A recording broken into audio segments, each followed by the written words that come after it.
നമസ്കാരം, ലൂസ് ടോക്കിലേക്ക് സ്വാഗതം. നമസ്കാരം. രാജ്മോഹൻ, ഒരുപാട് വാർത്തകളിലൂടെ നമ്മൾ കടന്നു പോകുന്നുണ്ടെങ്കിലും വളരെയേറെ ഫോക്കസ് ചെയ്യേണ്ടത് ഡൽഹി മദ്യനയവുമായി ബന്ധപ്പെട്ട വാർത്തയാണ്. അരവിന്ദ് കെജ്രിവാളിനെയും അദ്ദേഹത്തിന്റെ മനോജ് സിസോദിയെ എല്ലാം തന്നെ കുറ്റമുക്തരാക്കിയ കോടതി നടപടി. അതായത് ഈ വാർത്ത, ഈ ഡിസ്കഷൻ അധികം പേര് കാണും ഞാൻ വിശ്വസിക്കുന്നില്ല. നമ്മുടെ ഒരു പ്രേക്ഷകരുടെ ഒരു പൊതു സ്വഭാവം അനുസരിച്ച് നമ്മൾ ചെയ്തതിൽ ഏറ്റവും കുറഞ്ഞ ആളുകൾ കാണുന്ന ഒരു ലൂസ് ടോക്ക് ആയിരിക്കും. മാത്രമല്ല, അന്ന് ഇദ്ദേഹത്തെ ജയിലിൽ അടച്ച സമയത്ത് നമ്മൾ ചർച്ച ചെയ്തിരുന്നത് ഇതേ വിഷയം. അന്ന് അധികം പേര് കണ്ടിട്ടില്ല. അല്ല, ഞാൻ ഈ വിഷയത്തിൽ എനിക്ക് വളരെ അഭിമാനം തോന്നിയൊരു ദിവസമാണ്. പലപ്പോഴും ഒരുപാട് പട്ടം നമുക്ക് കിട്ടാറുണ്ട്. അതെ, സംഘിപ്പട്ടം രസകരമായ സംഘിപ്പട്ടം ഇസ്ലാമിക വിരുദ്ധൻ സംഘിപ്പട്ടമാണ് ജനറലി നമ്മുടെ പുറത്തുള്ളതെങ്കിലും യഥാർത്ഥ സംഘികൾ നമ്മൾ വിരുദ്ധരാണ്. ഈ സംഘികൾ എന്ന് പറയുന്ന സോക്കോൾഡ് സംഘികൾ, അവർ പറയുന്ന കുരിശു കൃഷിക്കാരെന്ന് പറയുന്ന കുറെ പേരുണ്ട്. ഇപ്പം ഞാൻ ഈ കഴിഞ്ഞ ദിവസം ഈ നഴ്സുമാരുടെ സമരം നടത്തിയല്ലോ. അപ്പം ഞാൻ പറഞ്ഞു, നമ്മുടെ സമൂഹത്തിൻ്റെ ഒരു പ്രത്യേകത എന്താണെന്ന് വെച്ചാൽ എല്ലാവരും അവരുടേതായ ഒരു ഇടുങ്ങിയ ഒരു ചിന്താ പദ്ധതിയുടെ തടവിലാണ്. അപ്പോൾ അവരുടെ ആ ഒരു ഇടുങ്ങിയ ചിന്താ പദ്ധതി വെച്ച് അവർ മറ്റുള്ളവരെല്ലാം കാണുന്നത് അവർക്ക് താല്പര്യമുള്ള വിഷയങ്ങൾക്കെതിരെ നിൽക്കുന്നവരൊക്കെ അവർക്കെതിരാണെന്നാണ്. അതെ, അതിന് ഞാൻ അത്ഭുതത്തോടെ കണ്ടൊരു കാര്യം, ഇപ്പം നേഴ്സിംഗ് സമരത്തെ ഒരുപാട് പിന്തുണയ്ക്കുന്ന നമ്മൾ. ഈ നേഴ്സിംഗ് സമരത്തെ പിന്തുണയ്ക്കുന്നതിന് ഞാൻ നേരത്തെ കാരണം പറഞ്ഞിട്ടുണ്ട്. 2011-12 UN തുടങ്ങിയപ്പോൾ മുതൽ അവർക്കൊപ്പം നിൽക്കുന്നു. അതിൻ്റെ കാരണം എന്താ വെച്ചാൽ, ഇവർ തുടങ്ങിയ സമയത്ത് ആരും വാർത്ത കൊടുത്തില്ല, നമ്മൾ വാർത്ത കൊടുത്തു. അപ്പം ഇവർക്ക് ഒരു സംഘടന കെട്ടുറപ്പോ ഒന്നുമില്ലാത്തത് കൊണ്ട് അവരെന്ത് ചെയ്തു, നമ്മുടെ ഉപദേശം സ്വീകരിച്ചു.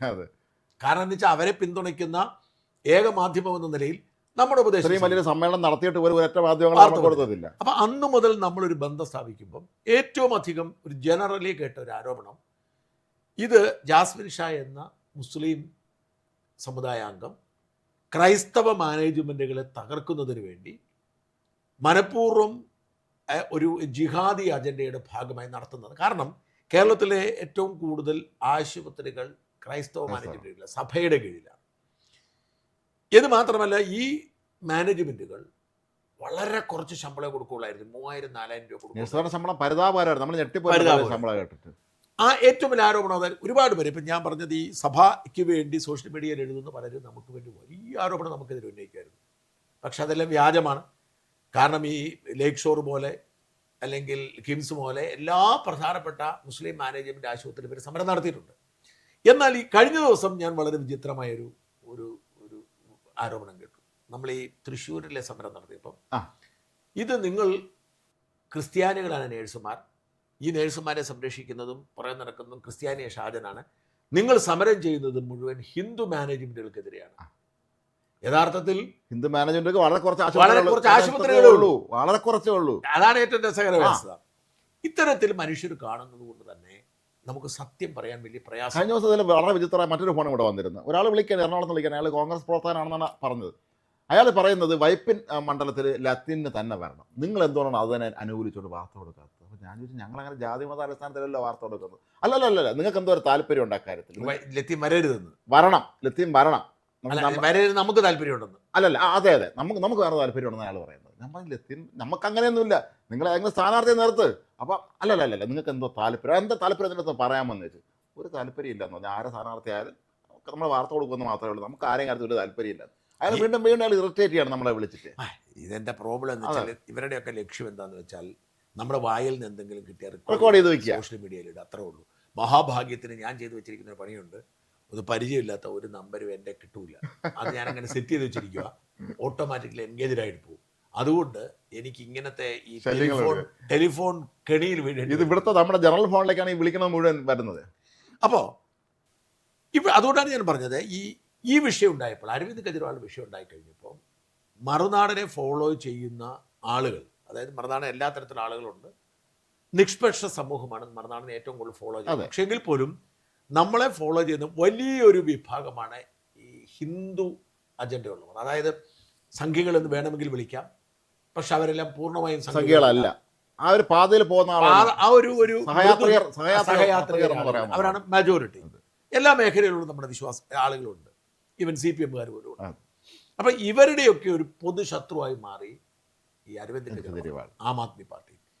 വേറൊരു കാര്യം കൂടി ശ്രദ്ധിക്കണം, ഇതേപോലെ തന്നെ അരവിന്ദ് കെജ്രിവാളിനോടും ആം ആദ്മി പാർട്ടിയോട് ശത്രുത കോൺഗ്രസിനുണ്ട്. ഉണ്ട്. കാരണം കോൺഗ്രസിനെതിരെ സമരം നടത്തിയാണ്. കോൺഗ്രസ് ദുർബലമായ സ്ഥലത്തൊക്കെയാണ് അവർ മാത്രമല്ല, സമരം ചെയ്തിട്ടുള്ളത്. ഡൽഹിയിൽ കോൺഗ്രസ് ഭരിച്ചുകൊണ്ടിരുന്നപ്പോഴാണ് ഏറ്റവും വലിയ ഇവർ ഈ സമരം നടത്തിയതും ആം ആദ്മി ഉണ്ടാക്കിയതും. അത് ശ്രദ്ധിക്കണം. അതായത് മോദി അതിന്റെ തുടർച്ചയായിട്ടാണ് വന്നത്. ഷീലാ ദീക്ഷിത് സമയത്തായിരുന്നു ഷീലാ ദീക്ഷിത്തിനെതിരെയായിരുന്നു പ്രധാനപ്പെട്ട സമരം. അതുകൊണ്ട് കോൺഗ്രസിന് ബദ്ധശത്രുതയാണ് ഈ കാര്യങ്ങളാണ്. അപ്പം ഒരു വശത്ത് കോൺഗ്രസും മറുവശത്ത് BJPയും വേറൊരു വശത്ത് CPM-ന് നിശബ്ദതയും. ഇത് മൂന്നുമായിരുന്നു കേരളത്തിലെ അരവിന്ദ് കെജ്രിവാളിന്റെ അവസ്ഥ. അപ്പോൾ അരവിന്ദ് കെജ്രിവാളിനെ പിന്തുണയ്ക്കുന്ന നമ്മുടെ അവസ്ഥ എന്തായിരിക്കും ആലോചിച്ച് നോക്കി. അതായത് CPM-കാർ നമ്മളെ കണ്ടുകൂടാ, കോൺഗ്രസ്സുകാർക്ക് നമ്മളോട് വലിയ കുഴപ്പമില്ല എങ്കിലും സംശയത്തോടൊരു ബന്ധമുണ്ട്, അവർക്ക് കെജ്രിവാളിനെ കണ്ടുകൂടാ, BJP-കാർക്ക് കെജ്രിവാൾ കണ്ടുകൂടാ. ആ മേഖലയിലും നമ്മൾ കെജ്രിവാളിന് അനുകൂലമായ നിലപാടെടുത്തു. അതെ, നമ്മൾ അന്ന് ചർച്ചയിലെ ലൂസ് ടോക്കിലൊക്കെ തന്നെ അക്കാലത്ത് നമ്മൾ കൃത്യമായ നിലപാടെടുത്തു. ഞാൻ ആ വിഷയത്തിൽ നിരന്തരമായി ചെയ്തു. എന്നോട് നിങ്ങളോട് ഈ കള്ളൻ കെജ്രിവാളിനെ ചുമന്നുകൊണ്ട് നടക്കുന്നത് മാത്രം നിങ്ങളോട് നമുക്ക് വെറുപ്പാണ്, രാജ്യദ്രോഹിയാണ് കെജ്രിവാൾ. മറ്റേ ഒരുപാട് തീവ്ര സംഘടനകളുടെ ബന്ധമുള്ള ആളാണ്, വിദേശ ഫണ്ട് ചെയ്യുന്ന ആളാണ്. എന്തോ ഒരു സാധനം പറഞ്ഞു, ഈ ക്രിപ്റ്റോ ക്രിസ്ത്യാനിറ്റിയുടെ, അയാൾ ക്രിസ്ത്യാനിയാണെന്ന് എനിക്ക് അത്ര അല്ലല്ലോ, അയാൾ ക്രിപ്റ്റോ ക്രിസ്ത്യാനിറ്റിയുടെ ഏജന്റാണ്, ഇതിന്റെ പിന്നിൽ രാജ്യവിരുദ്ധ അജണ്ടയുണ്ടെന്ന് പറഞ്ഞ് എന്നെ അധിക്ഷേപിക്കുകയും ആ ഒറ്റ കാരണം കൊണ്ട് തന്നെ മറുനാടിന് ഞങ്ങൾ കേൾക്കത്തില്ല എന്ന് പറഞ്ഞു കഴിഞ്ഞാൽ ആയിരക്കണക്കിന് ആളുകളുണ്ട്. പക്ഷെ ഞാൻ ഒരിക്കൽ പോലും ആ നിലപാടിൽ നിന്ന് മാറിയില്ല. ഒന്നോ രണ്ടോ വിഷയങ്ങൾ വന്നപ്പോൾ നമ്മൾ സംശയം നമുക്കുണ്ടായി. അതെ, എങ്കിൽ പോലും നമ്മൾ ബേസിക്കലി നമ്മൾ കെജ്രിവാളിനെ പിന്തുണച്ചു. അന്ന് ഞാൻ പറഞ്ഞിരുന്ന രണ്ട് കാര്യങ്ങൾ. ഒന്ന്, ഈ കെജ്രിവാളിന് ഒരു ആശയമില്ല. ഞാൻ പറഞ്ഞപ്പം എല്ലാ രാഷ്ട്രീയ പാർട്ടികളും ഒരു ആശയം ഉണ്ടാവും, കെജ്രിവാളിന് ആശയമില്ല. പക്ഷേ അപ്പോൾ അതായിരുന്നു അവർക്കുള്ള ഏറ്റവും. BJPക്ക് കൃത്യമായ അജണ്ടയുണ്ട്. അപ്പോൾ ഞാൻ ചോദിച്ചൊരു ചോദ്യം, ഏത് ആശയത്തിലാണ് ഈ രാഷ്ട്രീയ പാർട്ടികൾ അടിയുറച്ചു നിൽക്കുന്നത്? CPM-ന്റെ ആശയം എന്താണ്? ആശയത്തിന്റെ കാര്യമുള്ള CPM-ന് ആശയമുണ്ട്. CPM-ന്റെ ആശയം എന്താണ്? ഒരു സോഷ്യലിസ്റ്റ് വ്യവസ്ഥ, തൊഴിലാളി വർഗ സർവാധിപത്യം നടക്കുമോ? മുതലാളി വർഗ സർവാധിപത്യം നടന്നുകൊണ്ടിരിക്കുന്നത്. അവരതിൻ്റെ ആളല്ല. അപ്പം കാലഹരണപ്പെട്ട ഒരു ആശയമാണ് CPM-നുള്ളത്. കോൺഗ്രസിന്റെ ആശയം എന്തായിരുന്നു? ഇന്ത്യൻ സ്വാതന്ത്ര്യം. ഗാന്ധിജനെ കഴിഞ്ഞു. അപ്പൊ കോൺഗ്രസിന് എന്താ ആശയമുള്ളത്? അപ്പൊ ഈ രണ്ട് പാർട്ടികളും ആശയമില്ലാതെ അധികാരം മാത്രം ആശയമാക്കി കൊണ്ടുപോകുന്നു. BJPക്ക് ആശയമുണ്ട്, ഒരു ഹിന്ദുത്വ രാഷ്ട്രം. അതുകൊണ്ട് അവർക്ക് മാത്രം ആശയമുള്ളൂ, ബാക്കി പാർട്ടികൾക്കില്ല. ഇദ്ദേഹം എന്താ ചെയ്തത്? ഇദ്ദേഹം ഗുഡ് ഗവേണൻസ് എന്ന് പറയുന്നൊരു മോഡൽ കൊണ്ടുവരുന്നു. പാവങ്ങൾക്ക് സൗജന്യമേ കൊടുക്കുക, സമ്പന്നരോട് നികുതി പിരിക്കുക, അഴിമതി അവസാനിപ്പിക്കുക. എനിക്ക് കെജ്രിവാളിനോട് തോന്നിയിട്ടുള്ള ഏക എതിർപ്പ്, അദ്ദേഹം ഡൽഹിക്ക് പുറത്ത് കേരളത്തിലടക്കം ഡൽഹി സർക്കാരിന്റെ ഫണ്ട് എടുത്തുകൊണ്ട് പരസ്യം ഫുൾ പേജ് അത് മാത്രമാണ് എനിക്ക് അനിഷ്ടമായി തോന്നുന്നത്. പക്ഷെ അതിനുള്ള ന്യായം അവർ പറയുന്നത്, ഡൽഹിക്കപ്പുറത്തേക്ക് ആം ആദ്മിയെ വളർത്താൻ സർക്കാർ ഫണ്ട് എടുക്കുന്ന ചോദ്യമുണ്ട്. അപ്പോൾ ഇപ്പൊ എന്താ സംഭവിച്ചത് പറയും? ഇന്നത്തെ സംഭവിച്ചത് ഇന്നലത്തെ കോടതി വിധി അനുസരിച്ച് ഇവരെ പൂർണ്ണമായും കുറ്റമുക്തരാക്കി. ഈ മദ്യനയ അഴിമതി കേസിൽ, അതായത് ഡൽഹി സർക്കാർ നേരിട്ടുള്ള മദ്യവിൽപ്പന നിർത്തിയിട്ട് സ്വകാര്യ മേഖലയിൽ ഏൽപ്പിക്കുകയും ബാർ തുറക്കുന്ന ഈ മദ്യവിൽപ്പന ചാനൽ തുറക്കുന്നതിന് സമയം നീട്ടുക തന്നെ ചെയ്തിട്ടുണ്ടായിരുന്നു. ഇതിൽ ക്രമക്കേട് നടന്നു എന്ന് പറഞ്ഞുകൊണ്ടാണ് അവിടെ സംസ്ഥാന ചീഫ് സെക്രട്ടറിയാണ് റിപ്പോർട്ട് കൊടുത്തിട്ടുള്ളത്. പിന്നീട് CBI അന്വേഷണം നടത്തുന്നു, ഇവരെ അറസ്റ്റ് ചെയ്യുന്നു. 17 മാസമാണ് മനോജ് സിസോദിയ ജയിലിൽ കിടന്നത്. മനീഷ് സിസോദിയ ജയിലിൽ കിടന്നത്. 5 മാസം സംസ്ഥാന മുഖ്യമന്ത്രിയായിരുന്നു. 5 മാസം ചില്ലറ, 6 മാസത്തോളം ഈ സംസ്ഥാന മുഖ്യമന്ത്രിയായിരുന്ന കെജ്രിവാളും ജയിലിൽ കിടന്നു. രാജുവൻ, ഈ ചാനലുകളും മാധ്യമങ്ങളും നൽകിയിരിക്കുന്ന പിക്ചർ അല്ല. ഒന്നാമത് നമ്മൾ മനസ്സിലാക്കേണ്ടത്, ഡൽഹി സർക്കാർ അധികാരത്തിൽ വരുമ്പോൾ ഈ മദ്യനയം 2020 മദ്യനയം ഇവർ ഈ പറയുന്ന മറ്റേ സർക്കാർ ഉടമസ്ഥ പ്രൈവറ്റ് ഉടമസ്ഥയിലേക്ക് മാറ്റി വരുന്നത് തെറ്റാണ്. യഥാർത്ഥത്തിൽ ഈ നേരത്തെ സർക്കാർ ഉടമസ്ഥത തന്നെ ആയിരുന്നില്ല. കാരണം സർക്കാർ ലേലം ചെയ്തു നമ്മുടെ കള്ള് ഷാപ്പ് കൊടുക്കുന്നു. ഇത് മാഫിയയുടെ കയ്യിലാണ്. അതായത് ഇത് മുഴുവൻ ഒരു മാഫിയ പിടിക്കും ഡൽഹിയിൽ. പണ്ട് മന്ത്രിരാജാക്കന്മാരുടെ ഈ മാഫിയ അവർക്ക് വീതം വെച്ചു കൊടുത്ത് അവരുടെ കൺട്രോളിൽ ചെറിയൊരു തുക സർക്കാരിന് കൊടുത്ത് ലാഭം ഉണ്ടാക്കി കുത്തകയാക്കി നീക്കുമായിരുന്നു. അങ്ങനെയായിരുന്നു. അപ്പോൾ സ്വകാര്യ മേഖല തന്നെയാണ്, പക്ഷേ ഗവൺമെന്റ് കൺട്രോൾ ഉണ്ടായിരുന്നു നേരത്തെ. എന്നിട്ട് എന്താ ചെയ്തിരുന്നത് വെച്ചാൽ നമ്മുടെ ഇപ്പോഴാണ് ഭേദപ്പെട്ടത് ഈ ബിവറേജസ്. അതെ. നമ്മുടെ പണ്ടത്തെ ബിവറേജസ് പോലെ തന്നെ എവിടെയെങ്കിലും ഒരു ഇടുങ്ങിയ ഇടത്തുകൊണ്ട് സ്ഥാപിക്കും, ജനങ്ങൾ ക്യൂ നിൽക്കും, വൈകുന്നേരം 9 മണിയാകുമ്പോൾ മറ്റേ ചൂരവടി കൊണ്ട് പോലീസ് അടിക്കും. എൻ്റെയൊക്കെ ചന്തിക്ക് അടി കിട്ടിയിട്ടുണ്ട്. കാരണം ഞങ്ങൾ കമ്പനി കൂടി പോകാൻ നേരത്ത് സാധനം മേടിക്കാൻ ഞങ്ങൾ ചെന്ന് 8:45 ക്യൂ നിൽക്കുക, വലിയ ക്യൂ ആണ്. നമ്മൾ 8:45 നിൽക്കുന്ന 9 ആയപ്പോൾ പുറവനെ അടിക്കുക. ഇങ്ങനെ തോന്നിയ പോലെ നടത്തി ഇതൊരു ബ്ലാക്ക് മാർക്കറ്റിൽ പോയിക്കൊണ്ടിരുന്ന സാധനമായിരുന്നു. ഇവരെന്ത് ചെയ്തു? ഇതിനെ പരിഷ്കരിച്ചിട്ട് ലേലം ചെയ്തു. പറഞ്ഞ സിസ്റ്റം മാറി എല്ലാവർക്കും ലേലം ചെയ്തു. അതിൽ ഏറ്റവും കൂടുതൽ ബിഡ് കിട്ടിയത് സൗത്ത് എന്ന് പറയുന്ന ഈ കവിതയുടെ, അതെ, നമ്മുടെ ചന്ദ്രശേഖർ റാവുവിന്റെ മകളുടെ കവിതയുടെ നേതൃത്വത്തിലുള്ള കമ്പനിക്കാണ് കിട്ടുന്നത്. ഈ കമ്പനി ഇതെടുത്തപ്പോൾ സ്വാഭാവികമായിട്ടും അതിന് ഇച്ചിരി ടാക്സ് കൂട്ടിക്കൊടുക്കും, അതുണ്ടാവുമല്ലോ, നികുതി കൂട്ടിക്കൊടുത്തു, കമ്മീഷൻ കൂട്ടിക്കൊടുത്തു. ഇവരെന്ത് ചെയ്തു? പല ഡിവിഷനാക്കി തിരിച്ച സർക്കാർ കൊടുത്ത്. ഈ ഡിവിഷനിലേക്ക് ഏതാണ്ട് 800-ലധികം ഔട്ട്ലെറ്റുകൾ തുറന്നു. നേരത്തെ അത്ര ഔട്ട്ലെറ്റുകളില്ല. ആളുകൾക്ക് എല്ലാം സൗകര്യം ഒരുക്കി കൊടുക്കുന്നു. മദ്യം വലിയ തോതിൽ വിറ്റുപോകുന്നു. കേന്ദ്രഭരണ പ്രദേശം ആയതുകൊണ്ട് പൈസ കുറവാണ്. മദ്യം വലിയ തോതിൽ വിറ്റുപോകുന്നു. പലപ്പോഴും ഇവരിൽ ഓഫറൊക്കെ വെക്കുന്നു ഈ വിൽപ്പനക്കാരെ, ഈ കാരണം ആളെ അട്രാക്ട് ചെയ്യുന്നു. അപ്പൊ അങ്ങനെ സർക്കാരിന്റെ വരുമാനം കൂടുന്നു. അതായത് 10 മടങ്ങായി വർദ്ധിക്കുന്നു സർക്കാരിന്റെ വരുമാനം. എന്നാൽ ഇതിൽ സംശയം, അപ്പൊ ഇതിൽ ആർക്കാണ് ഏറ്റവും അസ്വസ്ഥത ഉണ്ടാവുന്നത്? ഈ നേരത്തെ ഇത് കൈകാര്യം ചെയ്തിരുന്ന മാഫിയയ്ക്ക്. ആ മാഫിയെ കൺട്രോൾ ചെയ്തിരുന്നത് കോൺഗ്രസ് പാർട്ടിയായിരുന്നു. അങ്ങനെ ആയിരിക്കുമല്ലോ, ഭരിച്ചിരുന്നത്. അപ്പൊ ഒരു കോൺഗ്രസ്സുകാരന് ഒരു കോൺഗ്രസ് നേതാവാണ് ആദ്യം പരാതി കൊടുക്കുന്നത്. ഈ പരാതിയാണ് ലഫ്റ്റനന്റ് ഗവർണർ അന്ന് എങ്ങനെയും പണി കൊടുക്കാതിരിക്കുക. പൊളിറ്റിക്കൽ, അതായത് BJP നേരിട്ട ഏറ്റവും വലിയ പ്രശ്നം എന്ന് വെച്ചാൽ കോൺഗ്രസിന്റെ അഴിമതിക്കെതിരെ ഉയർന്നു വന്ന പ്രസ്ഥാനമാണ് ആം ആദ്മി പാർട്ടി. ഈ കോൺഗ്രസ് തീർന്നു. ഇനി ഇവര് നിന്നാൽ BJPക്കെതിരെ ഇത് വളർന്നു വരാം, ഒരു ബദൽ പാർട്ടിയായി വരാം. രാജ്യ തലസ്ഥാനം ഭരിക്കുന്നു, പഞ്ചാബ് ഭരിക്കുന്നു. ജനങ്ങൾക്ക് ഈ ഗുഡ് ഗവേണൻസ് ഐഡിയ കിട്ടിയാൽ ഇത് BJPക്ക് തരാം. അതുകൊണ്ട് ആദ്യം മുതൽ BJP ഇവർക്കെതിരായിരുന്നു, അതിശക്തമായ നിലപാടായിരുന്നു. അങ്ങനെ ഇവരെ പൂർണ്ണമായും തകർക്കാൻ പല പദ്ധതിയും നോക്കുമ്പോഴാണ് ഈ സക്സേന എന്ന് പറയുന്ന ഗവർണർ ഈ പരാതി ചീഫ് സെക്രട്ടറി കൊടുക്കുന്നതും. ചീഫ് സെക്രട്ടറി ആരാ? ഇതിനകത്ത് എപ്പോഴും ഡൽഹി മനസ്സിലാക്കേണ്ട കാര്യം, ഡൽഹി സർക്കാരിന്റെ ഏറ്റവും വലിയ പരിമിതി എന്താണ്?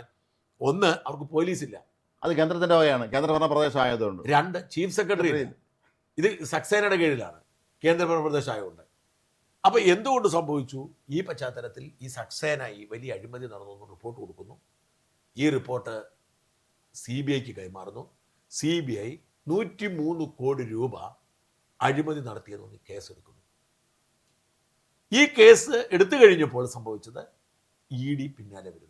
സ്വാഭാവികമാണല്ലോ, കാരണം വരുന്നത് ഈ 100 കോടി എവിടെ? കള്ളപ്പണ ഇടപാട് പിടിക്കാൻ വേണ്ടി കള്ളപ്പണമാണെന്നോ ED പറയുന്നു. ഈ 100 കോടിയുടെ പേരിൽ ED കേസെടുക്കുന്നു. അപ്പൊ അങ്ങനെയാണ് CBIയുടെ കേസ് വന്നാൽ ED കേസെടുക്കാം, സാമ്പത്തികമാകുമ്പോൾ. ഇതിന്റെ പേരിൽ സഞ്ജയ് കുമാർ അങ്ങനെ ഒരാൾ ആദ്യം അറസ്റ്റ് ചെയ്യുന്നത്. അങ്ങനെ ഈ ആം ആദ്മി പാർട്ടിയിലെ പല നേതാക്കളെ അറസ്റ്റ് ചെയ്തു. മനീഷ് സിസോദിയ ഉപമുഖ്യമന്ത്രിയാണ്, അദ്ദേഹത്തെ അറസ്റ്റ് ചെയ്തു. 17 മാസം 1.5 കൊല്ലം ജയിലിൽ, 1.5 വർഷം. അത്രയും കാലം ജാമ്യം കിട്ടിയില്ല. അത്ര ഗുരുതരമായ വകുപ്പാണ് ചേർത്തിരിക്കുന്നത്. 6 മാസത്തോളം കേജ്രിവാളിനെ ജയിലിലിട്ടു. ഇന്ത്യയിൽ ഒരു സംസ്ഥാന മുഖ്യമന്ത്രി ഔദ്യോഗിക നേരിട്ട് അറസ്റ്റ് ചെയ്ത് ജയിലിൽ പോയി കിടക്കണം. അയാൾ രാജിവെച്ചില്ല. അയാൾ മുഖ്യമന്ത്രിയെ തന്നെ ജയിലിൽ, കാരണം നിയമത്തിലൊന്നും പറയുന്നില്ല. ഈ സമയത്ത് ഈ പാർട്ടിക്കുണ്ടായ ക്ഷീണം ചില്ലറയല്ല. 5 ഏറ്റവും പ്രധാനപ്പെട്ട നേതാക്കളാണ് അന്ന് കേസിൽ പെട്ടത്. ഇതിനകത്തൊരു പ്രശ്നം എന്താണെന്നറിയോ? ഈ ആം ആദ്മി പാർട്ടിയെ ജനം ഇഷ്ടപ്പെട്ടത് എന്തിനാണ്? ബദൽ പാർട്ടിയാണ്. മാത്രമല്ല ജനകീയ വിഷയങ്ങൾ സജീവമായി ഇടപെടുന്നു. അഴിമതി ഇല്ലാതാക്കുന്നു പറഞ്ഞ് ഇവർ അഴിമതി നടത്തി, ഇവർ 100 കോടി കൈക്കൂലി വാങ്ങി, കേജ്രിവാൾ വലിയ കൊട്ടാരം പോലത്തെ ഔദ്യോഗിക വസതി ഉണ്ടാക്കി, ഇതൊക്കെ വ്യാജമായിരുന്നു. കേജ്രിവാൾ പണിതു എന്ന് പറയുന്നത് ഡൽഹി പബ്ലിക് വർക്ക്സ് ഡിപ്പാർട്ട്മെന്റ് പണിതാണ്. അതെ, നേരത്തെ ഉണ്ടായിരുന്ന കെട്ടിടം തന്നെയാണ്. അത് നേരത്തെ ഉണ്ടായിരുന്ന കെട്ടിടം പുതുക്കിപ്പടും. അത് ഡൽഹി പബ്ലിക് വർക്ക്സ് ഡിപ്പാർട്ട്മെന്റ് പണിതാണ്. ഈ ഡൽഹി പബ്ലിക് വർക്ക്സ് ഡിപ്പാർട്ട്മെന്റ് കേന്ദ്ര ഗവൺമെന്റ് കീഴിലുള്ളത്, അല്ല ഇവരുടെ കീഴിലുള്ളതല്ല. മുഖ്യമന്ത്രിക്ക് താമസിക്കാൻ അവിടെ സൗകര്യമുണ്ട്, ബാക്കി എല്ലാ സൗകര്യങ്ങളും ഉണ്ടെങ്കിലും ഇത് പണിതതും മേൽനോട്ടം വഹിച്ചതും ഡൽഹി പബ്ലിക് വർക്ക്സ് കേന്ദ്ര സർക്കാരിന്റെ കീഴിലുള്ളതാണ്. ഇതങ്ങോട്ട് ഇവർ അഴിമതിക്കാരാണ്, വലിയ അത്യാഗ്രഹക്കാരാണെന്ന് വരുത്തി തീർക്കാൻ വേണ്ടി കള്ളം പറഞ്ഞ ഇത് കേജ്രിവാൾ അയാളുടെ പേഴ്സണൽ താല്പര്യത്തിന് വേണ്ടി ഡൽഹി ബജറ്റിനെടുത്ത് പണിതാണെന്നുള്ളതിന് ഒരു തെളിവുമില്ല. ഇത്തരത്തിൽ തന്നെ ഈ 100 കോടിയുടെ അഴിമതി അങ്ങോട്ട് അടിച്ചപ്പോഴത്തേക്കും ജനം വെറുത്തു. ജനങ്ങൾ ഇഷ്ടപ്പെടുന്നവനെ പേര് ഒരു കൊച്ചാരോണം വന്നാൽ പോലും നമ്മൾ പെട്ടെന്ന് എതിരാവും. എപ്പോഴും അതായത് ഈ വിശ്വാസത്തിന്റെ പ്രശ്നം. ഇപ്പൊ ഞാൻ പറഞ്ഞല്ലോ ജിജി മാരിയോ കേസുണ്ടല്ലോ, അവരുടെ വിശ്വാസം പൊളിഞ്ഞു പോയത് എന്തുകൊണ്ടാണ്? അവരെങ്ങനെയാണ് ഭാര്യയും ഭർത്താവും സ്നേഹിക്കേണ്ടത്, എങ്ങനെയാണ് തർക്കം തീർക്കേണ്ടതെന്നൊക്കെ പറഞ്ഞുകൊണ്ടിരിക്കുന്നതിനിടയ്ക്ക് ഇവർ തമ്മിൽ അടിച്ച് തല പൊട്ടിച്ചാൽ, ഈ പറയുന്ന ആദർശം പറയുന്നാൽ മദ്യപിച്ചു എന്ന് പറഞ്ഞാൽ ജനം വെറുക്കും. ഇപ്പൊ ഞാൻ പറഞ്ഞ മറുനാടനുള്ള വിശ്വാസത എന്താ? ഇപ്പൊ ഇഷ്ടം പോലെ യൂട്യൂബർമാരുണ്ട്, ഇവരിൽ പലരും കാശ് മേടിക്കുന്നവരാ. പക്ഷെ ഇവരിൽ പലരും കാശ് മേടിക്കാറുണ്ടെങ്കിലും ജനത്തിന് അതൊരു വിഷയമല്ല. കാരണം അവർ കാശ് മേടിക്കുന്നോ ഇല്ലയോ എന്നല്ല നോക്കുന്നത്, അവരുടെ വാർത്തയുടെ ക്വാളിറ്റി നോക്കുന്നത്. പക്ഷെ നമ്മുടെ കാര്യത്തിൽ അങ്ങനല്ല. നമ്മുടെ കാര്യത്തിൽ പ്രത്യേകത എന്ന് വെച്ചാൽ വാർത്തയുടെ ക്വാളിറ്റി മാത്രമല്ല, നമ്മുടെ വിശ്വാസ്യതയുണ്ട്. കാരണം നമ്മൾ അഴിമതി നടത്തത്തില്ല, നമ്മൾ പണം വാങ്ങി ചെയ്യത്തില്ല, നമ്മൾ വാർത്ത മുക്കത്തില്ല, PR പരിപാടി നടത്താറില്ല, PR നടത്താറില്ല. ജനത്തിനറിയാം നാളെ ഞാൻ ആരോടെങ്കിലും പണം വാങ്ങി എന്ന് തെളിഞ്ഞാൽ നമ്മളോട് തീർന്നു. വിശ്വാസ്യതയാണ് നമ്മുടെ അസറ്റ്. ഇത് തന്നെയാണ് കേജ്രിവാളിന് സംഭവിച്ചത്, ആം ആദ്മി പാർട്ടിക്ക് സംഭവിച്ചത്. കേജ്രിവാൾ പാർട്ടി, ആം ആദ്മി പാർട്ടി ജനങ്ങളെ വഞ്ചിച്ചു എന്നൊരു തോന്നലുണ്ടായി. വാസ്തവത്തിൽ ആ പബ്ലിസിറ്റിയിൽ, അതായത് ഞങ്ങൾ നിരപരാധികളായിട്ടും ജയിലിലടച്ചു എന്നുള്ള കേജ്രിവാളിന്റെ പ്രചരണം വേണ്ടതുപോലെ ഏശില്ല. എല്ലാവരും ഇയാൾ കള്ളനാണെന്ന് വിളിച്ചു കള്ളനാണെന്ന് പറഞ്ഞു. അതെന്താ, ഒരു സിസ്റ്റം മുഴുവൻ അയക്കെതിരാണ്. മാത്രമല്ല നാഷണൽ മീഡിയ എല്ലാം ഇവർക്ക് എല്ലാവരും എതിരാണ്. അതിന്റെ കാരണം രാജ്മോഹൻ, നിങ്ങൾ മനസ്സിലാക്കേണ്ട കാര്യം എന്ന് വെച്ചാൽ ഇവരെന്താ ചെയ്തത്? നമ്മുടെ ഈ സിസ്റ്റം മുമ്പോട്ട് പോകുന്നത് സമ്പന്നരുടെ സഹായത്തോടെയാണ്. അവരാണ് പത്രങ്ങളെ സ്പോൺസർ ചെയ്യുന്നവരാണ്. ഇപ്പൊ നാഷണൽ മീഡിയ ഏതാണ്ടെല്ലാം അവരെ വകയായി കഴിഞ്ഞു, സ്പോൺസർ ചെയ്യുന്നു. ഈ പറയുന്ന ഇപ്പൊ ഞാൻ പറഞ്ഞു, ലോകത്തെ ഏറ്റവും വലിയ മാഫിയ മരുന്ന് മാഫിയാണ്. ഏറ്റവും വലിയ മാഫിയ. ഈ മരുന്നിന്റെ വില വളരെ ചെറുതാണ്. അതിപ്പോൾ ഞാൻ പറഞ്ഞ പാരസെറ്റമോൾ, ഈ പാരസെറ്റമോൾ എന്ന് പറഞ്ഞ വലിയ ഫാക്ടറികളിൽ ഉണ്ടാക്കി കൂട്ടുവാണ്. ഈ പാരസെറ്റമോള് ചെറിയ പൈസയ്ക്ക് കിട്ടുന്ന സാധനമാണ് ഈ വലിയ വിലയ്ക്ക് കൊടുക്കുന്നത്. എല്ലാ മരുന്ന്. അപ്പൊ ഈ മരുന്ന് മാഫിയകൾ നിലനിൽക്കണമെന്നുണ്ടെങ്കിൽ രോഗം ഉണ്ടാവണമെന്നുണ്ടെങ്കിൽ മോശം ഭക്ഷണം കഴിക്കണം. ഇതെല്ലാം ഇന്റർറിലേറ്റഡ്. ആശുപത്രികളെ, മരുന്ന്, ഹോട്ടൽ ശൃംഖല, ഇവരൊക്കെ കോടികൾ ഇറക്കുന്നത്. അപ്പം നാളെ നമ്മളിപ്പോൾ ശ്രദ്ധിച്ചാൽ മതി. ഇപ്പം മനോജ് എന്ന് പറഞ്ഞൊരു പാലായിലൊരു മനോജ് എന്ന് പറഞ്ഞൊരു ഡോക്ടറുണ്ട്, ഒരു പ്രകൃതി ചികിത്സയൊക്കെ ചെയ്യുന്ന ഡോക്ടറുണ്ട്. ഇവരോടൊക്കെ ഇവർക്ക് ഈ മോഡേൺ മെഡിസിൻ ഡോക്ടർമാർക്ക് ശത്രുതയാണ്. ഈ മാത്രമല്ല അവർ ഹോമിയോ, ആയുർവേദത്തിന് എല്ലാത്തിലും എതിർക്കും. കാരണം ചെലവ് കുറഞ്ഞ ചികിത്സാ രീതിയുണ്ട്. വാസ്തവത്തിൽ ഒരു കാര്യം മനസ്സിലാക്കേണ്ടത് എന്താണെന്ന് വെച്ചാൽ, നമ്മുടെ എല്ലാ രോഗങ്ങളും എടുത്തു നോക്കിയാൽ ഒരു 80 to 90% രോഗം നമ്മുടെ ജീവിത രീതിയിൽ മാറ്റം വരുത്തിയാൽ മാറും. അത് കൊളസ്ട്രോൾ ആണെങ്കിലും, പ്രമേഹമാണെങ്കിലും, ഷുഗർ ആണെങ്കിലും, പ്രഷർ ആണെങ്കിലും, ജീവിത രീതി മാറ്റം വരുത്തിയത്. ഭക്ഷണം ക്രമീകരിക്കുക, നമ്മൾ കൃഷിപ്പണി എടുക്കുക, എക്സസൈസ് മാറ്റും. ഇങ്ങനെ അസുഖം മാറുന്നതിനേക്കാൾ ഇവർ പ്രിഫർ ചെയ്ത് മരുന്ന് കഴിക്കുന്നതാണ്. അപ്പം ഇവർക്കെതിരെ വലിയ പ്രചരണം ഉണ്ടാവും. ഇതുപോലെയാണ് കേജ്രിവാളിന് സംഭവിച്ചത്. കാരണം ഇവര് സൗജന്യമായി കൊടുക്കുന്നു. സ്ത്രീകൾക്ക് സൗജന്യം, വൈദ്യുതി എല്ലാം ചെയ്യും. അങ്ങനെ ഇവർ അടിസ്ഥാനപരമായി മാറ്റം വരുമ്പോൾ, ജനങ്ങളുടെ ജീവിത ചെലവ് കുറയുമ്പോൾ, അഴിമതി ഇല്ലാതാവുമ്പോൾ, അവിടെയുള്ള ക്ലിനിക്കുകൾ, എന്താണ് പേരൊക്കെ ഞാൻ മറന്നുപോയി, പണ്ട് നമ്മൾ സ്ഥിരം കേട്ടുകൊണ്ടിരുന്നത്, പാവപ്പെട്ട രോഗികൾക്ക് സൗജന്യ ചികിത്സ കൊടുക്കുന്ന ക്ലിനിക്കുകളുണ്ട്. വിദ്യാഭ്യാസം, പാവപ്പെട്ടവർക്ക് ഉയർന്ന വിദ്യാഭ്യാസം, ഇംഗ്ലീഷ് മീഡിയം വിദ്യാഭ്യാസം, ഇതെല്ലാം സൗജന്യമായിരുന്നു. ഡൽഹിയിലൊക്കെ ഇപ്പോഴത്തെ കഥ എനിക്കറിയത്തില്ല. ഞാനൊരു 20-25 മുമ്പ് ഡൽഹി പോകുന്ന സമയത്ത് സൈക്കിൾ റിക്ഷയാണ് അവിടുത്തെ പ്രധാനപ്പെട്ട വാഹനം. അതെ അതെ. ഇപ്പം എനിക്കറിയില്ല. അപ്പോൾ ഈ വഴിനീളെ താമസിക്കുന്ന പാവപ്പെട്ട മനുഷ്യരെ മുഴുവൻ ഇയാൾ ചേർത്ത് പിടിച്ച് അവർക്ക് ജീവിതം ഒരുക്കി കൊടുത്തു. അപ്പോൾ ഈ മാഫിയ ഒരുമിച്ച് നിന്നു. നമ്മളോട് എന്തുകൊണ്ടാണ് ഇപ്പം ഞാൻ പറഞ്ഞത്, കേരളത്തിൽ ഒരുപാട് ഓൺലൈൻ പോർട്ടലും ഓൺലൈൻ യൂട്യൂബ് ചാനലുകളും ഉണ്ടെങ്കിലും നമുക്കെതിരെയുള്ളത്രയും കേസുകളില്ല. അതെ, 100-ലേറെ കേസുകൾ നമുക്കെതിരെ എടുക്കാൻ കാരണം എന്താണ്? എല്ലാ സംവിധാനങ്ങളും നമുക്കെതിരാണ്. ഞാൻ പറഞ്ഞ വലിയ കൊടികുത്തിയ കള്ളന്മാരാണ് നമുക്കെതിരെ കേസ് കൊടുത്തിരിക്കുന്നത്. വലിയ ഗുണ്ടാ തലവന്മാരെ, വലിയ മോഷ്ടാക്കളെ, വലിയ തട്ടിപ്പുകാരെ, എല്ലാ രേഖകളും ഇവർക്കെതിരെ നമ്മുടെ ഉണ്ടെങ്കിൽ ഇവർ കേസ് കൊടുക്കും. ഇപ്പം കഴിഞ്ഞ ദിവസം ഒരു നോട്ടീസ് വന്നിരിക്കുന്നു. ഷിഹാബ് ഷാ എന്ന് പറയുന്നത് ഈ ദുബായ് ബേസ്ഡ് ചെയ്ത് അയക്കോട്ട് വരാൻ പറ്റില്ല. ലുക്കൗട്ട് നോട്ടീസ് ഉണ്ട്. നേരത്തെ വാർത്ത കൊടുത്തിട്ടുണ്ട്. ലുക്കൗട്ട് നോട്ടീസ് ഉണ്ട്. അയക്ക് ദുബായ് നാട്ടിലേക്ക് വരാം. കാരണം നാട്ടുകാരെ മുഴുവൻ പറ്റിച്ചു. കെൻസ ബിൽഡേഴ്സ്, കെൻഡ ഹോൾഡിങ്സ് ഒക്കെ പറഞ്ഞ് നാട്ടുകാരെ മുഴുവൻ പറ്റിച്ചു. അയാളുടെ പേരിൽ നിരവധി കേസുകളുണ്ട്.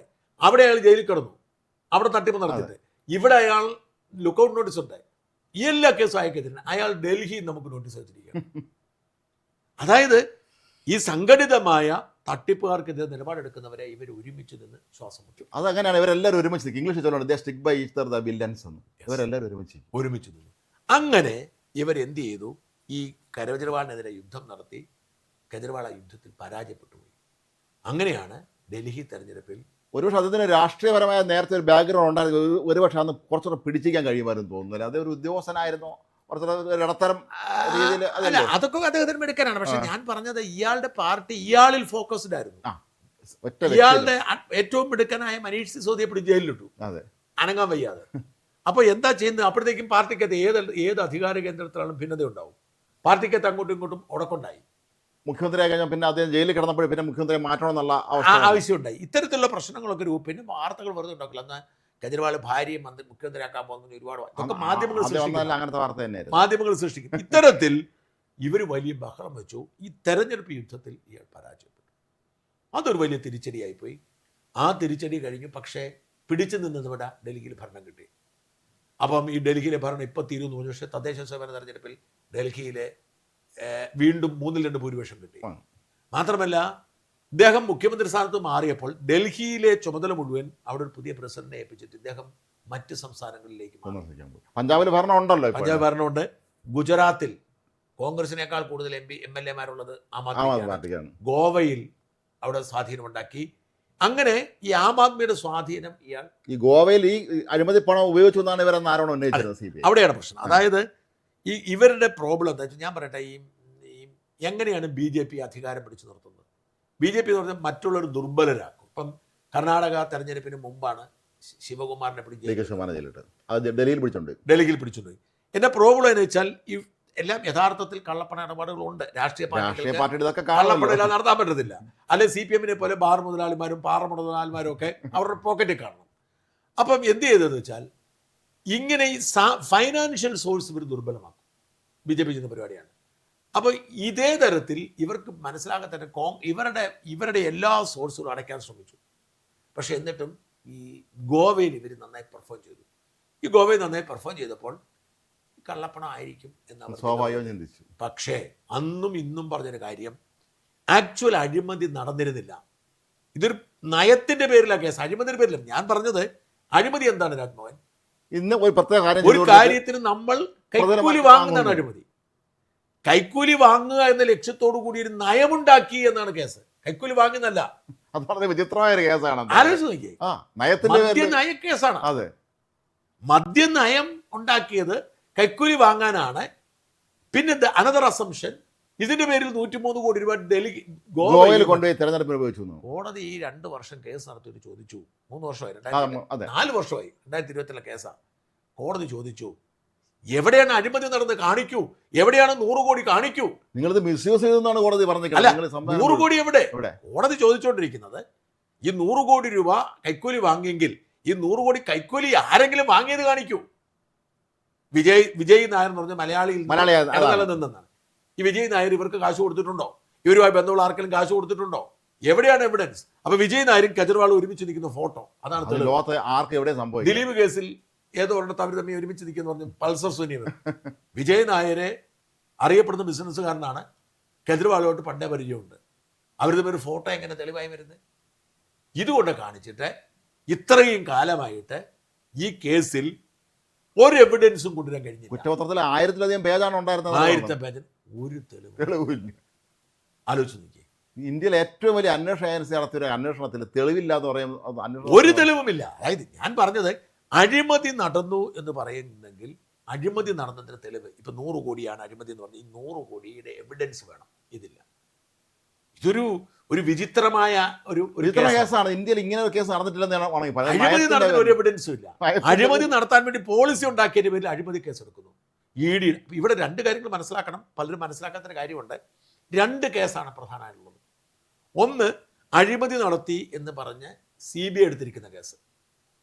2, ഇതിന്റെ തുടർച്ചയായി ED എടുത്തിരിക്കുന്ന കേസ്, കള്ളപ്പണ ഇടപാട് നടന്നു. അപ്പോൾ ഈ കള്ളപ്പണ ഇടപാടുമായി ബന്ധപ്പെട്ട EDയുടെ കേസ് അവിടെ നിൽക്കുക. ആ കാര്യത്തിൽ ഇതൊരു തീരുമാനമായിട്ടില്ല. അഴിമതി നടന്നു എന്നുള്ള കേസാണ് ഇപ്പോൾ ശ്രദ്ധിക്കണം. വിധിയല്ല വന്നത്. ഇത് പലർക്കും പിടിയിട്ടിട്ടില്ല. വിചാരണ നടന്നിട്ടില്ല. ഈ കേസിന്റെ വിചാരണ നടന്നിട്ടില്ല. ഈ കേസിന്റെ ഒരു ആദ്യ ഘട്ടത്തിൽ ഈ കേസിന് കുറ്റപത്രം സമർപ്പിച്ച് കേസ് മുമ്പോട്ട് കൊണ്ടുപോകാനായിട്ടുള്ള ഒരു തെളിവുമില്ലാത്തത് കൊണ്ട് കേസ് ഡിസ്ചാർജ് ചെയ്തു. എന്ന് വെച്ചാൽ ആ കേസ് വിചാരണ നടത്താനോ സാക്ഷികളെ വിസ്തരിക്കാനോ ഒന്നും ശ്രമിക്കാതെ ഈ കേസിൽ നിങ്ങൾ ഇതെങ്ങനെയാണ് കേസാവുന്നത്? ഇതിനകത്ത് എവിടെയാണ് എവിഡൻസ്? ഇവിടത്തെ അഴിമതി എന്താണ്? ഇതിന്റെ വകുപ്പ് എന്താണെന്ന് ചോദിച്ചിട്ട് കോടതി ആദ്യത്തെ സാധനങ്ങൾ പരിശോധിച്ചിട്ട് കേസ് തള്ളി. അല്ലാതെ കേസിന്റെ വിചാരണയോ ഒന്നും നടന്നിട്ടില്ല. അന്തിമ വിധി അല്ലേ ഇത്, തുടക്കത്തിലേക്ക് പോയി. അതായത് കേസിലെ വിധിയാണ്. ഒരു കേസ് വന്നാൽ ഇപ്പം എനിക്കെതിരെ പല കേസ് എടുക്കുന്നു. കേസെടുത്താൽ ആദ്യം ജാമ്യം എടുക്കണം. ജാമ്യം എടുക്കാൻ നമുക്ക് അവസരം കിട്ടിയില്ല, നമ്മൾ അകത്താവും. ഉദാഹരണത്തിന് രാഹുൽ മാങ്കൂട്ടത്തിൽ 3 കേസെടുത്തു. ആദ്യത്തെ 2 കേസിലും അയാൾ മാറി നിന്നു, മുൻകൂർ ജാമ്യം കിട്ടി. 3ാമത്തെ കേസ് അയാൾക്ക് മുൻകൂർ ജാമ്യം എടുക്കുന്നതിന് മുമ്പ് അറസ്റ്റ് ചെയ്തിട്ടുണ്ട്, അപ്പം ജാമ്യം കിട്ടി. ഇങ്ങനെ ജാമ്യം കിട്ടിക്കഴിയുമ്പോൾ കേസിന്റെ പ്രാഥമിക നടപടിക്രമങ്ങൾ ഒരുപാടുണ്ട്. ഈ സമയത്ത് ഇതെല്ലാം പൂർത്തിയാക്കി കഴിഞ്ഞിട്ടേ ട്രയൽ ഫിക്സ് ചെയ്യൂ. പക്ഷേ ഈ പ്രാഥമിക നടപടിക്രമം പൂർത്തിയാക്കണമെങ്കിൽ പ്രാഥമികമായ തെളിവ് വേണം. കുറ്റപത്രം കോടതി അംഗീകരിക്കണം. ഈ കുറ്റപത്രം അംഗീകരിക്കാനുള്ള എവിഡൻസ് ഇല്ല. അതുകൊണ്ട് കോടതി വിചാരണയ്ക്ക് പോവാതെ ഡിസ്ചാർജ് ചെയ്തു. ഈ കേസ് നിലനിൽക്കത്തില്ല എന്ന് തള്ളിക്കളഞ്ഞു. അത് ഭയങ്കര ഒരു സംഭവമാണ്. അവിടെയാണ് സംഭവം. അത് പിണറായി വിജയന്റെ കേസിൽ അതാ സംഭവിച്ചത്. അതായത് ലാവ്ലിൻ കേസിൽ പിണറായി വിജയന്റെ പങ്ക് വിചാരണ ചെയ്യുന്നതിന് മുൻപ് തന്നെ ഈ തെളിവില്ലാന്ന് പറഞ്ഞ് ഡിസ്ചാർജ് ചെയ്തു. ഇതിനെതിരെ ഹൈക്കോടതി പോയപ്പോൾ ഹൈക്കോടതി എന്ത് സംഭവിച്ചു? പിണറായിയെ ഒഴിവാക്കി, എന്നിട്ട് വേറെ പല ഉദ്യോഗസ്ഥപ്പെടുത്തി. അപ്പൊ ഗുരുവാനായി. കാരണം എന്താ വെച്ചാൽ അപ്പൊ കേസുണ്ട്, അഴിമതിയുണ്ട്. മറ്റേന്ന് പറഞ്ഞാൽ അങ്ങനെ സംഭവില്ലെന്നുള്ളത്. ഇവിടെ എന്ന് പറഞ്ഞാൽ എല്ലാവരെയും ഈ പറഞ്ഞ പ്രതി ചേർത്ത 13 വരെയും ഡിസ്ചാർജ് ചെയ്തു. ഇനി എന്ത് സംഭവിക്കും? ഡിസ്ചാർജ് ചെയ്ത സ്ഥിതിക്ക് ഇനി ഡിസ്ചാർജിനെതിരെ ഇവർക്ക് അപ്പീൽ സർക്കാരിനല്ല CBIക്ക് പോയി ഈ കേസ് വേണമെങ്കിൽ മേൽക്കോടതി, സ്പെഷ്യൽ കോടതിയാണ്, ഹൈക്കോടതി പോകണം. ഹൈക്കോടതിക്ക് കേസ് റീസ്റ്റോർ ചെയ്യാം. ഈ ഡിസ്ചാർജ് ചെയ്ത തെറ്റാണ്, ഈ കേസ് ട്രയൽ നിലനിൽക്കട്ടെ, ട്രയൽ നടക്കട്ടെ എന്ന് റീസ്റ്റോർ ചെയ്യാം. റീസ്റ്റോർ ചെയ്താൽ ഈ CBI സ്പെഷ്യൽ കോടതി കേസിന്റെ ട്രയൽ നടത്തി കുറ്റക്കാരനാണോ അല്ലോ എന്ന് വിധിക്കേണ്ടത്. ഇപ്പോഴും ഓർക്കണം, തിരിച്ചു വന്നിട്ട് വീണ്ടും ട്രയലാ, എന്നിട്ടാണ് പിന്നെ അടുത്ത അപ്പീൽ പോകുന്നത്. ഇതാണ് ഒരു അവസ്ഥ. സർക്കാർ എന്തായാലും റീസ്റ്റോർ ചെയ്യാൻ വേണ്ടി പോകും. ഇത് സംഭവിക്കുമല്ലോ നമുക്കറിയില്ല.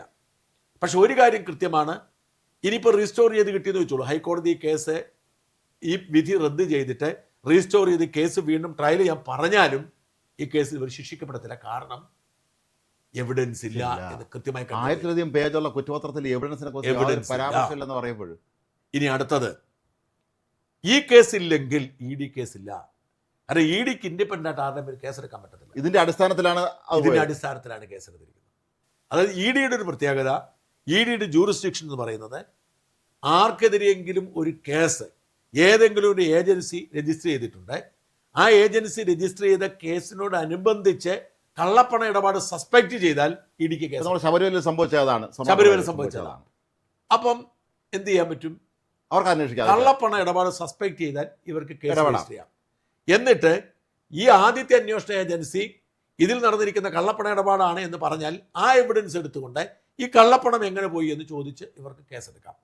എന്നാൽ ആദ്യത്തെ കേസ് ഇല്ലാതായാൽ ED കേസ് ഇല്ല. കാരണം ഇങ്ങനൊരു അഴിമതി നടന്നിട്ടില്ല, ആരും കൈക്കൂലി വാങ്ങിയിട്ടില്ല എന്ന് പറഞ്ഞാൽ പിന്നെ EDക്ക് കേസില്ല. അപ്പം അതുകൊണ്ട് ഈ രണ്ടാമത്തെ കേസും ഇതോടുകൂടി തീർന്നു.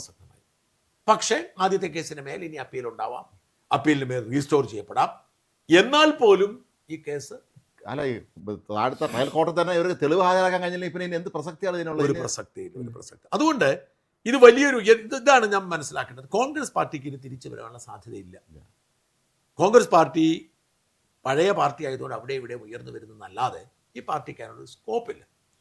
എന്നാൽ Aam Aadmi party good governance ആശയത്തിൽ ഇനിയും വളർന്നു വരാൻ സാധ്യതയുണ്ട്. ഇപ്പോഴത്തെ സാഹചര്യത്തിൽ ഇപ്പോൾ ഡൽഹിയിൽ എല്ലാ സൗജന്യങ്ങളും നിന്നു, വൈദ്യുതിയും എല്ലാം നിന്നു. ഇപ്പം ഡൽഹി ജനങ്ങൾ അസ്വസ്ഥരാണ്. മാത്രമല്ല ഡൽഹിയിലെ പുക കൺട്രോൾ ചെയ്യാൻ ഇയാൾക്ക് ഒത്തിരി സാധിച്ചിരുന്നു. പക്ഷേ ഇപ്പം പുതിയ ഗവൺമെൻറ് പറ്റുന്നില്ല. കാരണം എന്താണെന്ന് വെച്ചാൽ ഈ ദീപാവലി ആകുമ്പോൾ പടക്കം പൊട്ടിക്കാൻ അനുവദിച്ചു, അയാൾ സമ്മതിക്കത്തില്ലായിരുന്നു, കെജ്രിവാൾ സമ്മതിക്കത്തില്ലായിരുന്നു. ഇത്തരത്തിൽ ഡൽഹിയിൽ ഒരുപാട് പ്രശ്നങ്ങളുണ്ട്. ഈ ഒരു പ്രശ്നങ്ങളെല്ലാം ഇനി ചർച്ചയാവുകയും വീണ്ടും ഡൽഹിയിലേക്ക് ഒരു അടുത്ത തെരഞ്ഞെടുപ്പിൽ ഈ ആം ആദ്മി വരാനുള്ള സാധ്യത ഉണ്ടാവുകയും ചെയ്യുന്നുണ്ട്. മാത്രമല്ല പഞ്ചാബിൽ ഒരുപക്ഷെ അവർക്ക് ഇതിന്റെ ഒരു അടിസ്ഥാനത്തിൽ ഭരണം തുടരാൻ സാധ്യത. ബാക്കിയുള്ള ഇടങ്ങളും ഇപ്പൊ ഇവരുടെ ഒരു ഇമേജ് ഈ കേസ് വന്നതിന് ശേഷം പോയിരുന്നു. അതെ, പക്ഷേ ആ നഷ്ടപ്പെട്ട ഇമേജ് പൂർവ്വ ശക്തി തിരിച്ചു വരുമ്പോൾ അവർ ഇരട്ടി ശക്തരാവുന്ന ഒരു ആം ആദ്മി വിപ്ലവം വീണ്ടും ഉണ്ടാവാനുള്ള സാധ്യത, അതിന്റെ ഭീഷണി BJPക്കാണ്. കാരണം കോൺഗ്രസ് പാർട്ടി അപ്രസക്തമായി പോയി. BJPയാണ് ഇവർ നേരിട്ട് ഏറ്റുമുട്ടുന്നത്. എന്നെ ജയിലിൽ അടച്ചത് അമിത്ഷായും മോദിയുമാണെന്ന് പറയുന്നത്. അപ്പം ഇനി BJPയും ഈ ആം ആദ്മി പാർട്ടിയും തമ്മിലുള്ള നേർക്കുനേർ പോരാട്ടമായിരിക്കും കാണാൻ പോകുന്നത്. ഇവിടെയും കോൺഗ്രസ് പാർട്ടി എന്തു ചെയ്യും എന്നുള്ളൊരു പ്രശ്നമുണ്ട്. കോൺഗ്രസ് പാർട്ടി പിന്തുണയ്ക്കാന്ന് പറയെങ്കിൽ ഇവർക്ക് വിശ്വാസമില്ല. കാരണം അവർക്കറിയാം ഇവരുടെ ഇടങ്ങളിലേക്കും കയറി. ഇപ്പം ഗുജറാത്തിൽ കോൺഗ്രസ് അപ്രസക്തമായിട്ട് ഈ ആം ആദ്മി പാർട്ടി എല്ലായിടത്തും കോൺഗ്രസ് ദുർബലമായ സ്ഥലങ്ങളിലേക്ക് തന്നെയാണ് ആം ആദ്മി പഞ്ചാബിൽ അതാണ് സംഭവിച്ചത് കയറി വരുന്നത്. അപ്പം ഒരു ഈ കെജ്രിവാളിന് ഈ കോൺഗ്രസ് നേതാക്കൾക്ക് ഇല്ലാത്ത വകതിരിവുണ്ട്. ഉദാഹരണത്തിന് ഹിന്ദു വിശ്വാസത്തെയും ഹിന്ദു മതത്തെയും BJP ഹൈജാക്ക് ചെയ്തപ്പോൾ കോൺഗ്രസ് വിട്ടുകൊടുത്തു, കൊണ്ടുകൊള്ളാൻ പറഞ്ഞു. അതേസമയം ആം ആദ്മിക്കാർ കെജ്രിവാൾ എന്ത് ചെയ്തേ, രാമനെ നിങ്ങളെടുത്താൽ ഞങ്ങൾ ഹനുമാനെ എടുക്കുമെന്ന് പറഞ്ഞു. കാരണം ഇവർ മനസ്സിലാക്കേണ്ട കാര്യം വെച്ചാൽ 80% എബവ് ഇന്ത്യയിലെ ഹിന്ദു ജനതയാണ്. ഇന്ത്യ ഹിന്ദു സ്പിരിച്വാലിറ്റിയെ തള്ളി പറഞ്ഞുകൊണ്ട് രാഷ്ട്രീയമില്ല. അതുകൊണ്ടാണ് പലരും ആരോപിച്ചത് ഇത് RSSന്റെ B ടീമാണെന്ന് തോന്നുന്നു. പറയാൻ കാര്യം ഹിന്ദു സ്പിരിച്വാലിറ്റിയെ തള്ളി പറഞ്ഞുകൊണ്ട് ഇവിടെ രാഷ്ട്രീയമില്ല. കോൺഗ്രസിന് എവിടെയാണോ നാശം ആരംഭിച്ചത്, ഹിന്ദു സ്പിരിച്വാലിറ്റിയെയും ഹിന്ദു ജനതയും തള്ളി പറഞ്ഞിടത്താണ് കോൺഗ്രസിന് വീഴ്ച ഉണ്ടായത്. അത് തിരിച്ചറിഞ്ഞുകൊണ്ടാണ് രാമനെ നിങ്ങൾ കൊണ്ടുപോക്കോ, ഞങ്ങൾ ഹനുമാനാന്ന് പറയുമ്പോൾ ഈ ഹനുമാൻ അത്രമാത്രം, ഗണേശൻ എന്ന് പറയുന്നത് അത്രമാത്രം ജനപ്രിയനാണ്. എന്താണോ രാമൻ കുറച്ചു പേർക്ക് അത് തന്നെയാണ് ഹനുമാൻ. അപ്പൊ ഇതാണ് ഈ കെജ്രിവാളിന്റെ ബുദ്ധിയും രാഷ്ട്രീയവും. അയാളുടെ ആരോഗ്യത്തിന്റെ പ്രശ്നം മാത്രമേ ഉള്ളൂ. ഒരു വലിയ തിരിച്ചുവരവിന് ഒതുങ്ങുകയാണ്. എന്തായാലും കെജ്രിവാൾ പറഞ്ഞതുപോലെ ആധുനിക ഇന്ത്യ കണ്ട ഏറ്റവും വലിയ രാഷ്ട്രീയ ഗൂഢാലോചനയാണ്. ഒരു ബദൽ രാഷ്ട്രീയ പാർട്ടിയെ വളർന്നു വന്നപ്പോൾ അതിനെ പൂർണ്ണമായി ഇല്ലാതാക്കാൻ വേണ്ടി കെട്ടിച്ചമച്ച ഒരു അഴിമതി കേസാണ് ഇപ്പോൾ എട്ടുനിലയിൽ പൊട്ടി. BJP ഇനി ഭാവിയിൽ ഏതെങ്കിലും രാഷ്ട്രീയ പാർട്ടിയുടെ സംസ്ഥാനത്ത് പാർട്ടികളോട് ഇത്തരം കാര്യങ്ങൾ എടുക്കുമ്പോൾ കൂടുതൽ ശ്രദ്ധിക്കേണ്ടത്. അതിനകത്ത് പ്രശ്നം വെച്ചാൽ എന്തെങ്കിലുമൊക്കെ കുഴപ്പമായി എല്ലാവരുടെയും കയ്യിലുള്ളിടത്താണ് ഇവരെല്ലാം പിടിച്ചു നിൽക്കുന്നത്. അതെ. അപ്പോൾ അത്തരം ഒരു സാഹചര്യങ്ങൾ അതിജീവിച്ചുള്ള ഈ കെജ്രിവാളിൻ്റെ തിരിച്ചുവരവ് ജനാധിപത്യത്തിന് പ്രതീക്ഷ നൽകുന്നതാണ്. ഇന്ത്യൻ ഭരണഘടനയ്ക്ക് പ്രതീക്ഷ നൽകുന്നതാണ്. ആം ആദ്മിയും വളരട്ടെ, ഒരു ബദൽ രാഷ്ട്രീയ പാർട്ടി. എപ്പോഴും ശക്തമായ ഒരു രാഷ്ട്രീയ പാർട്ടി ഉണ്ടെങ്കിൽ മാത്രമേ ഭരണം എന്ന് പറയുന്നത് ശക്തമായി പോകൂ. ഇപ്പം ഈ BJP എന്ന് പറയുന്ന രാഷ്ട്രീയ പാർട്ടി രാജ്യത്തിന് ഒരുപാട് നല്ല കാര്യങ്ങൾ ചെയ്യുന്നുണ്ട്. BJPയുടെ ഭരണം തുടരണമെന്ന് ആഗ്രഹിക്കുന്ന ആളാണ് ഞാൻ. പക്ഷേ BJP വഴിതെറ്റാതിരിക്കാൻ, BJP അഴിമതിക്കാരാവാതിരിക്കാൻ, സ്വേച്ഛാധിപതികളാവാതിരിക്കാൻ ശക്തമായൊരു പ്രതിപക്ഷം വേണം. ആ പ്രതിപക്ഷത്തിൻ്റെ റോള് ഏറ്റെടുക്കാൻ പറ്റിയ പാർട്ടി ആം ആദ്മിയാണ്. അതിനെ പറ്റിയ നേതാവ് കെജ്രിവാളാണ്. അവർ വലിയൊരു അഗ്നിപരീക്ഷണത്തെ മറികടന്നുകൊണ്ട് വീണ്ടും തിരിച്ചു വരുമ്പോൾ ജനാധിപത്യത്തിൽ വിശ്വസിക്കുന്നവർക്ക് അഭിമാനിക്കാം. നന്ദി.